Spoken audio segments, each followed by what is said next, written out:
जादुई तोता। एक छोटे से गांव में एक गरीब परिवार रहता था।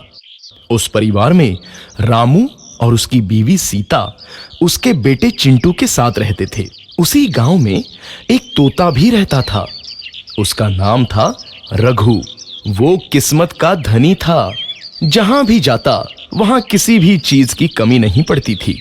एक दिन रघु उड़ते उड़ते उस गरीब परिवार के घर गया।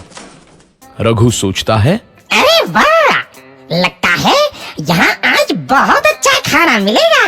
मैं पेट भर के खाऊंगा। वो एक कटोरी में रखे अमरूद देखता है। अरे वाह, अमरूद, मुझे तो ये बहुत पसंद है। मैं तो इसे पेट भर के खाऊंगा। रघु तोता अमरूद खाने ही लगता है।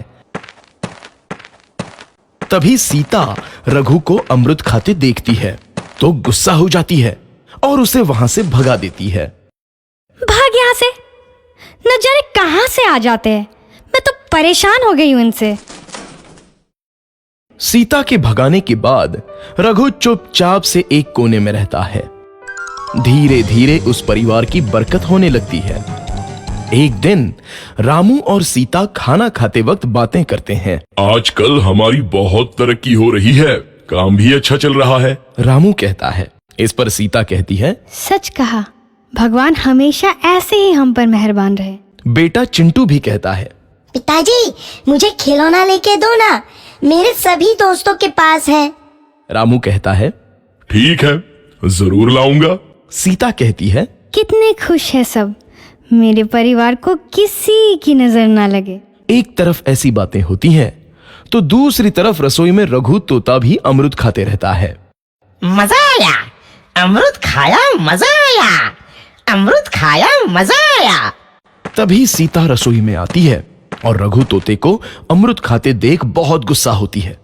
सीता रघु को बाहर निकालने के लिए पिंजरे में अमरूद रखती है।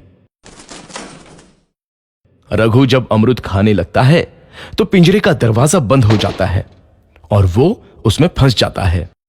मुझे बाहर निकालो, मैं यहाँ फंस गया हूँ, मुझे बचाओ। अगले दिन सीता पिंजरा उठाकर बाहर दूर उस रघु को छोड़ देती है।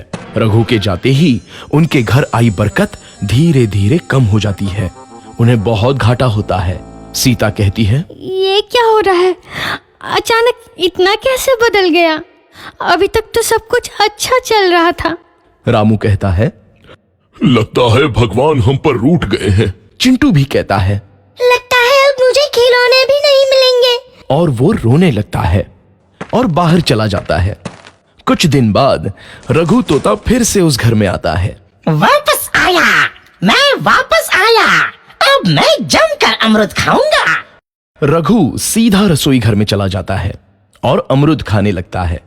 कुछ देर बाद सीता रसोई में आती है और रघु को देख कहती है, एक तो घर में पहले से इतनी दिक्कत चल रही है और ऊपर से ये तोता मुझे और परेशान कर रहा है।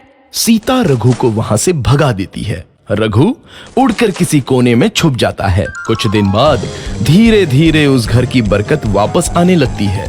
काम भी अच्छे से चलने लगता है। एक रात जब रघु तोता अमरूद खाने जाता है तो पिंजरे में फंस जाता है। ये लोग आखिर चाहते क्या हैं? एक तोते को शांति से अमरूद खाने क्यों नहीं देते? मैं कौन सा चोरी कर रहा हूँ? बस अमरूद ही तो खा रहा हूँ।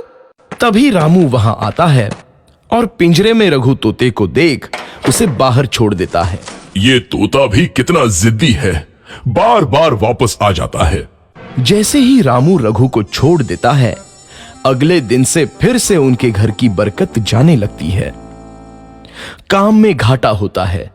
किसी को समझ नहीं आ रहा था कि ऐसा क्यों हो रहा है। रघु तोता घर आता है तो अचानक बरकत आती है और जब रघु तोता को बाहर निकालते हैं तो बरकत चली जाती है। एक दिन सीता रघु तोते के घर आने और बाहर जाने की स्थिति पर नजर रखती है।